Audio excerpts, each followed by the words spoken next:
Here's some video from week 2 because the Tiger Cats are coming off a bye for week 4. Hey, they beat the zone there. Let's begin the episode with some assumptions about the league. I have some assumptions about the Alouettes to start, that they are still the best team in the CFL, not just by record, but being a complete football team. So that's just put in a sentence: the Alouettes are a complete football team. The Red Blacks, they seem to be disciplined. They seem to be a team that has become disciplined after weeks of being undisciplined. Which is to say, put it into a sentence, I think the Red Blacks have a lot of upside finally. Now, the Tiger Cats. The Tiger Cats are much better than their record indicates. There's your sentence. The Argonauts have a lot of missed potential. Missed potential, especially because they almost beat the Rough Riders. Missed potential because maybe the Tiger Cats beat them eventually.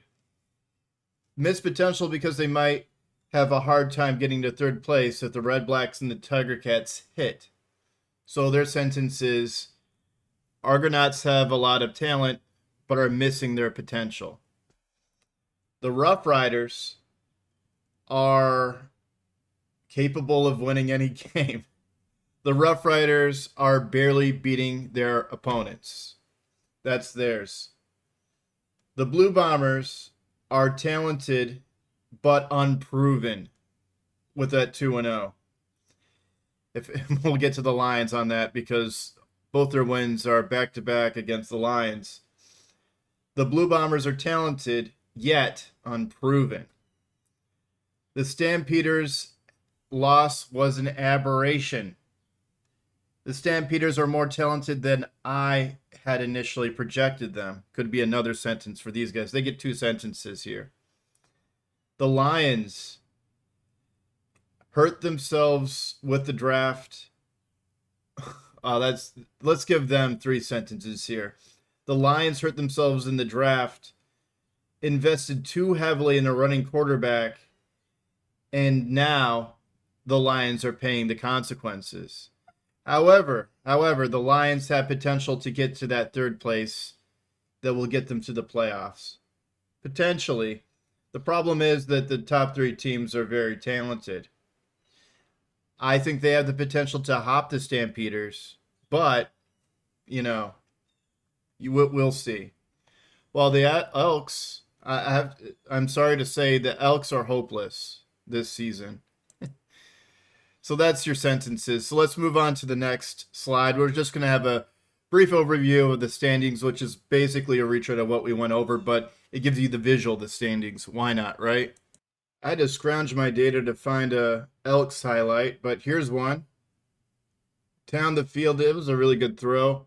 We've seen this one before, though, but let's watch it again, because very often when he's not on the run, it's a bad throw. That's a pretty okay pass. Okay, now you can see it. I went from the top to the bottom, giving each team a sentence.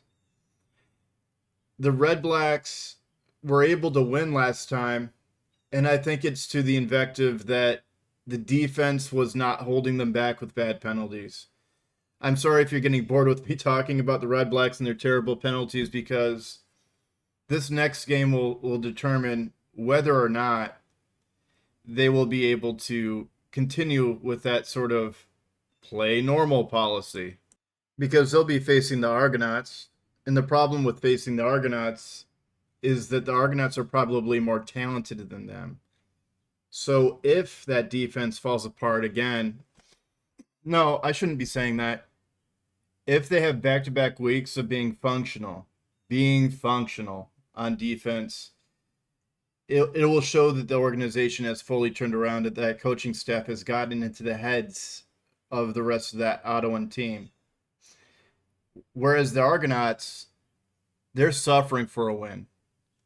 Because if they're back 2 games on the Red Blacks, it just gets it's such an uphill climb. Can they climb above the Tiger Cats? Sure. but they'll have to prove themselves against the Tiger Cats when that time comes. And maybe there's a lot less enthusiasm in that organization once the Tiger Cats game comes along. We can speak briefly upon the Alouettes that are clearly in control of that entire division. Well, we go to the West and we see that the Rough Riders are not firmly in control, but are keeping themselves in that top three zone and are fairly safe at this time. I still think they have a soft spot on top of their head where they could fall apart at any moment. And that functionally they won last time against the Argonauts, but they could have very well have lost that match. They're just sort of lucking into these wins because they keep on falling apart in the fourth quarter, which makes me think there's some sort of stamina issue. They're not running enough in their off time. In any case, the Elks are out of the competition. I'm not saying, not mathematically, I'm saying skill-wise, they're not going to be anywhere near the top three of the West Division. Whereas the Lions could be dueling with the Stampeders and possibly the Rough Riders later on, but being back 2 games in head-to-head matches against the Blue Bombers this early, it does not bode well, right? Okay, let's not dwell on this. I know we've looked at this before, so moving along. I can safely say that this is well schemed. Look at that nice, ooh, 3 guys, but they weren't anywhere near them, were they? Let's have a look at these next games. We're going to be covering all 4 of them, with the Elks probably having an uphill fight against Winnipeg. Montreal did not have a good showing during week 3. Maybe Hampton will be able to disrupt them a little bit. Do I think that the Tiger Cats are favored to win? Certainly not. But maybe this is a sign of things to come if Montreal continues in the downswing trajectory despite winning all their games.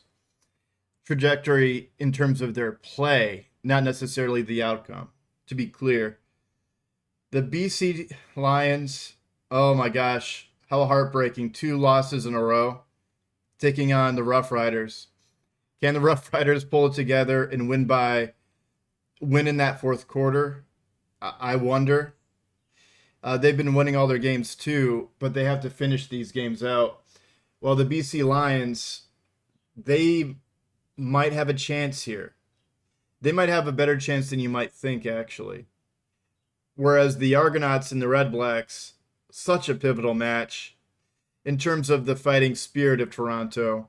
And for the Ottawa Red Blacks, it's pivotal because let's see if that coaching staff can get back-to-back weeks of being in control and in charge of that organization. And let's look at last week's scores, just real briefly.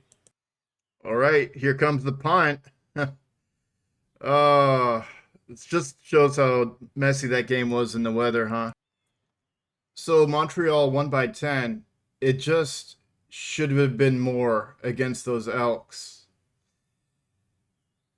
And Saskatchewan, they beat Toronto, but it was it could have gone to overtime. Toronto could have won that. I feel like that organization needs to whip them into shape and treat it like a loss, and we'll see how they'll perform. Whereas the Red Blacks, they had the grit to win that game against Calgary. Because if you saw that weather, and I wanted to show that clip beforehand to show that it was just a gritty game, which is probably a good sign for the Red Blacks. We'll get into that once we're covering them later on. While the Winnipeg Blue Bombers have completely decimated the fighting spirit of the BC Lions, in my opinion. I have to say I don't like the back-to-back games where a schedule should have it front end of the season and sometime in the back end of the season. They do that in every other league across the world. And I know that I think there was some debate in that Reddit or that this is completely fine. No, it's not completely fine to essentially show the race this early into the season. It just show where the race is going at this point because teams change in the second half of the season. That's the point. There's growth in sports. That's why you want to see front end and back end with the legs in competition. You see it in European soccer too. But we'll go on. Here comes a nice run attack, gashing, and the better teams are good at running the ball. I might not be a Trey Ford believer, and this is the slide from the review of Week 3 because it's still pertinent. I'm not a fan of Trey Ford, but look how well he performed in terms of the numbers. Maybe I saw a different game than what's on the stat sheet, which is to say, I don't like where he places the ball. I think that he's at his best when he's on a bootleg or when he's scrambling with an eye for downfield throw. I like that in week 3 that he was running the ball less. So I'm not going to dwell highly on this slide because we did have that in the review. But essentially, the defense needs to get more pressures in this upcoming matchup against the Winnipeg Blue Bombers. With Kalaros, I believe, the quarterback for the Winnipeg Blue Bombers, he was a little bit shaky. I almost feel like that with this lack of pressures in this last match, that this might be the best time for the Blue Bombers to tune up their game against a defense that is not getting home, if that makes sense. So let's move on to the next slide. We're going to go a little rapidly because we've already seen these slides for the review. I know it's not a highlight for the Elks, but there aren't very many highlights involving the Elks, so here you go. They were in position, Here we go, jumping up, but, that's clearly holding. But anyway, the Blue Bombers have limited data in the sense that we've only seen them against one team. So are they well suited against this one team? Are they properly formatted? I think they're just properly formatted and they're talented. Now, do I think that they're going to have a lot of trouble against the team they're going to face? Probably not. Because let's be honest, the Elks are not talented enough to win the CFL this year. They're probably not talented to get to the playoffs. I just have to be honest with you. While we see Zach Collaros, and yeah, he won the game, but he barely got over 7 yards per pass. He had 2 interceptions. He didn't throw for a lot of yards. There's a lot to be worked on, and thankfully they're going to be playing the Edmonton Elks. Let's just say that much. Well, their defense should be. I know that we don't see a lot of pressures here with the sack and the fumble return. I think their defense is going to be more than fine in this match against the Elks as we move on to the next preview. And you knew it had to be this play while we're covering the Montreal Alouettes. Just one of these teams is better than the other. One of these teams is bad because the Montreal Alouettes are so good. But this is where they're playing, though. Just dance. Oh my God. Just look at that. It's almost disgusting to watch, isn't it? Touchdown. It's going to be difficult for any team to deal with this, especially the Tiger Cats, because look at this perfect ability by Alexander and his backup. Okay, was it 24 out of 24? No. But it's functionally a perfect game with 3 touchdowns, over 250 yards, 10 and 9 as the average amount of passing yards per attempt. That's pretty great. Yeah. Yeah, and you have a really competent running attack. The defense is putting on a lot of pressures. Let's just reiterate what we already know, what I keep on saying. The Alouettes are a complete team. And I'm getting sick of praising them this much. Let's see what the Tiger Cats can do against them, though. Here come the Tiger Cats. And he sees the pressure. Oh, my goodness. They're going to be facing another defense like this, though. I think the Alouettes might have a better defense than the Rough Riders this season, honestly. Reputationally, I know Levi Mitchell is one of the best in the game, from what I've heard from the TSN announcers. However, this was a very poor showing against one of the elite defenses in the CFL. So what are you doing against the best teams is indicative of whether you're elite or not. 40 attempts to get to 336 yards. I mean, sure. The running attack was not there, so you do have to lean on Bo Levi Mitchell to that extent. I get it. But you're not doing Bo Levi Mitchell any favors. So, can he carry the offense on his own? I'm not convinced. And I'm certainly not convinced against the Montreal Alouettes. That being said, does he have the potential to win the game? I think that the Tiger Cats are going to have a lot of difficulties against the Alouettes, if I'm being honest, because their defense wasn't putting that many pressures if you look at the defensive stats. But Saskatchewan had a great offensive line. I think the Alouettes also have a great offensive line. Now you can look at the targeting of receivers. It's not as bad as it looks with 3 people getting targeted mostly. You could say that Keandre Smith is also getting targeted.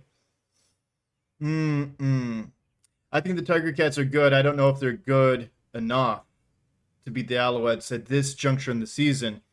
Will they be able to improve down the line? That is possible, but not this game. Not this game. I'm trying not to have that many Rough Riders clips just because I know I'm always saying great things about them. Well, actually, no, I haven't, have I? I like watching them play, and maybe that's why I feel like I'm favoring them too much. But look at that nice return right there. Trevor Harris and the Saskatchewan Rough Riders with Ouellette as the running back. Pretty potent combo. With that defense that is always looking sharp in the first 3 quarters, I have nothing negative to say. That I don't have much to say, but let's focus in on things that I'm worried about. Personally, although I don't like some of the throws of Trevor Harris, you can see that he has all the skills necessary to be the legendary quarterback that he is. So I see him in the fourth quarter rallying always. I don't see him diminishing in the fourth quarter. He's the guy that's not diminishing. While AJ Ouellette, just that other punch in that arsenal that allows that left hook from Harris to land. But these aren't jabs. These are uppercuts that Ouellette throws with his runs. Now Tommy Stevens, it looks like they have kind of a fullback as a quarterback backup there. That's perfectly fine. I like it. I don't mind if the backup is running like that. I only mind if Trevor Harris decides to get his young legs on him again and start wheeling about. I don't think I want that. But the pressures here, well, even in a game where there weren't a lot of there was a lot of penetration if you look at the defensive stats. They're going to give the other team some fits. And it's a problem that Saskatchewan has is the sustainability of how long can they continue to win by a hair in the fourth quarter. They dominate the first 3 quarters. I guess it's going to get redundant here, but they have all the talent in the world. I'm just wondering if they have the ability to go through the fourth quarter and win like this into perpetuity. I don't think so. The good news is that they're playing a Lions team that is probably demoralized.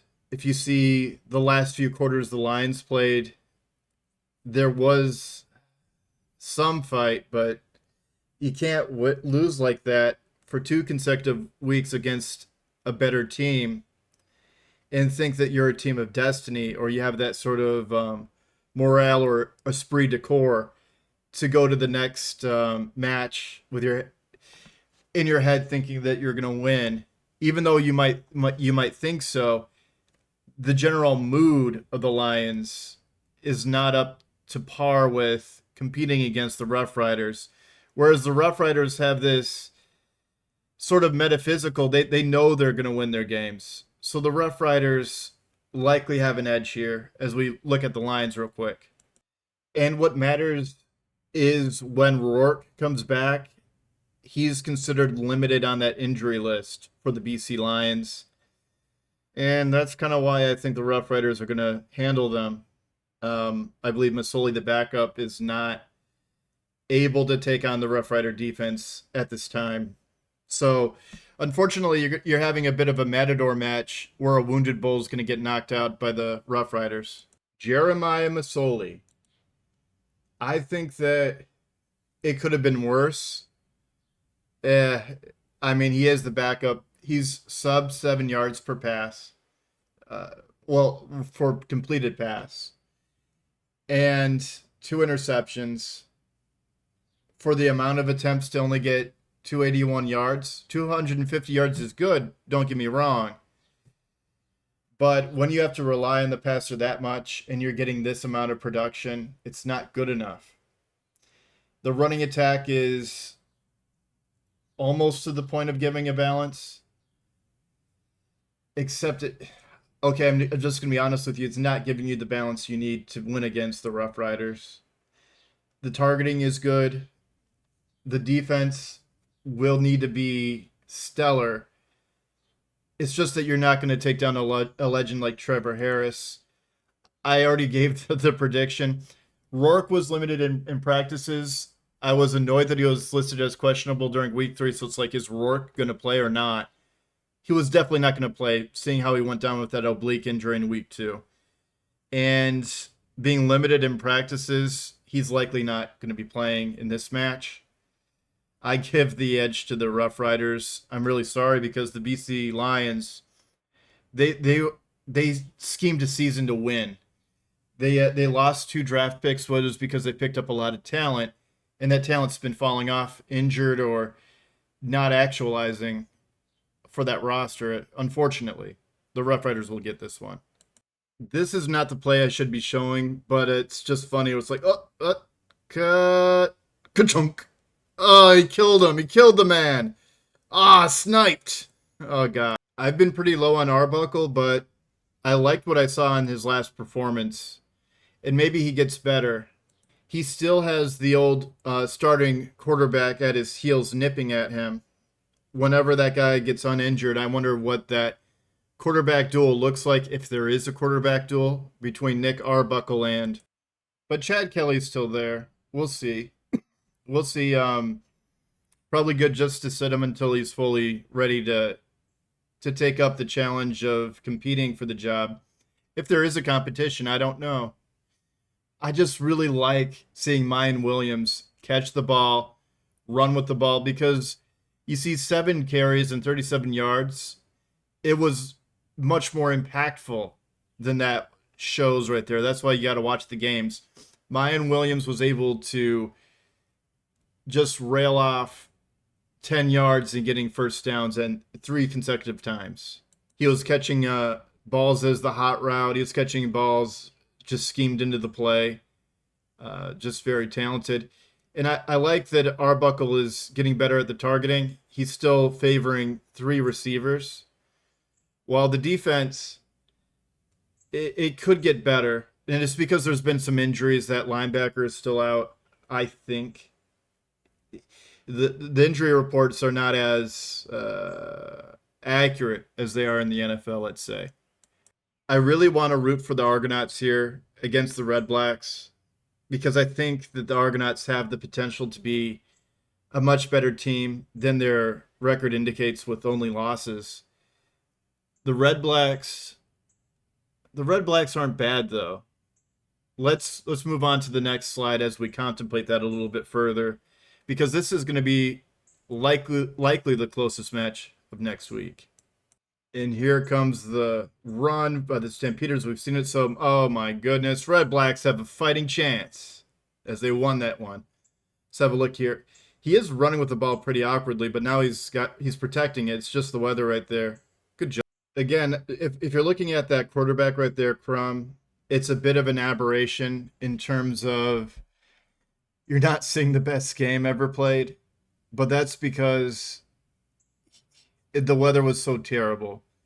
So let's not put that much pressure on the guy. The running attack was legitimate. The defense was looking sharp, because a lot of people saying that the Red Blacks had a good defense at the start of the season. I think that the talent was there, but now that their mentality has shifted, it's becoming a real football team. Especially on defense. The trust me, the throwing is going to be better for the Red Blacks in week 4, so don't worry about that. Don't fixate too much on the targeting. Don't fixate too much on Dustin Crum. I think that they're going to have a great performance. I feel as though the Argonauts are going to win as an underdog in this match. Oh, before I say underdog, let's look at the lines here as we go to the next slide. Just look at how beautiful this pass is by Arbuckle, leading the receiver. It was the perfect pass. Nobody else could get it. He was leading the receiver. Just look at that beautiful spiral. Oh, right in the bucket. Right there you go. Well, instead of using this closing slide, let's go back to the weekly preview slide so you can see the games while I'm giving you my picks. The Blue Bombers are 9.5 favorites against the Edmonton Elks. That's a lot. That is a lot.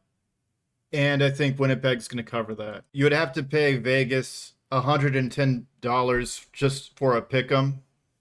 So, yeah, I'd say Winnipeg wins that too.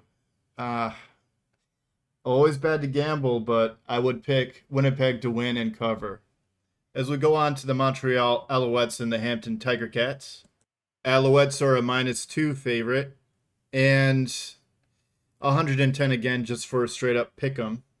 I would say that the Alouettes soundly cover and will win that game outright. So pick 'em and cover.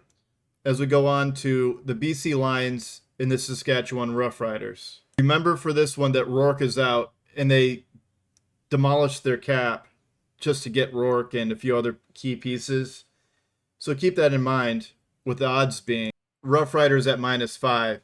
I don't think that I'm happy with the Rough Riders at -5 against most teams. But with the Lions being incomplete and having a poor performance, in my opinion, by their backup, I'd say the Rough Riders cover that 5 points. So they have to score 6.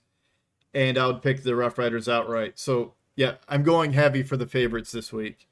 As you see, the Toronto Argonauts take on the Red Blacks in a game that my best advice is you shouldn't bet. So my 4th pick is don't bet it. But let's see if I had to pick, what would it be, is what you're wondering, right? So the Red Blacks are -2.5. So that means you have to score 3 points for the Red Blacks to cover. I'm seeing an upset. I think that Toronto is able to get the points and win the game outright. So there's the underdog pick. So I would like to see the Red Blacks win. In terms of my experience as a Michigander, one of the few places I dislike in Canada is Toronto. And my limited experience with the Quebecois has been negative. I could get into that story if you like. It was a professor. And just awful, man. Just awful behavior. Whereas everybody in Ontario is just cool, except for this one place called Toronto. Oh, they're just so superior there, aren't they? I just prefer like the outlying communities, even some of the cities. But when it comes to Toronto, I tend to have an animus against them. So when I'm picking them, I really mean that Toronto's going to win. And I think Toronto's going to win, man. As we go to the last slide, I feel like I need to give them more love now.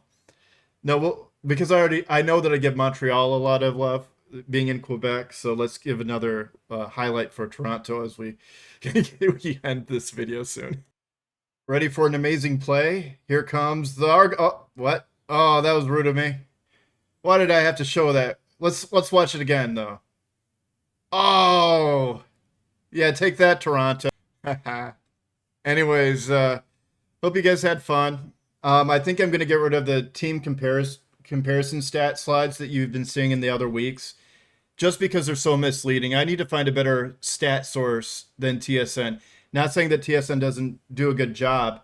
It's just that if you're gonna put in special teams into offensive production, it's It's an aberration for forecasting special teams, and it's an aberration in terms of a stat for properly forecasting offense. Oh, sorry, 30 minutes, so I ought to end this quickly. Again, I appreciate you guys. Bye for now.